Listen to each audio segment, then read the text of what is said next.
Mukwandri we serikali Isaac MWAURA niko bono aesokire na kurwa CHINKWANA chae cha rokandra komocha igati Abarai bari bakomuborera Amasikani BW'ENSE kaokwana samatanga yokomwenia omwana bumutendri o Kenya Ports Authority Captain William Ruto niko bono Isaac MWAURA atebire nebwendete Abarai kurwa Amasikani gochia sabare bari bachodire barasubura ibon. We are here to condole with the family of Captain William Ruto. He is the MD of Kenya Ports Authority. He was involved in an accident with the family, and we send our most sincere condolences. We've just come for the funeral of his dear daughter, Michelle, and we really want to say Pole.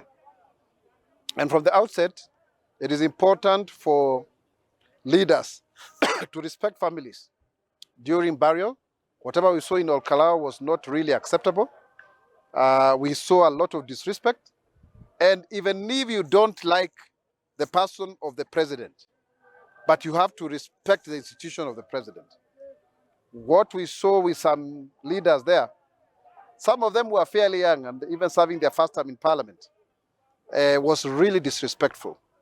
And even if you have political differences, there is some decorum that is required going forward. In any case, when we go for a funeral, the idea is about the family. It's not about we politicians or leaders wanting to settle political scores when others are mourning. So that's a very shameful act, and the president needs to be respected as an institution.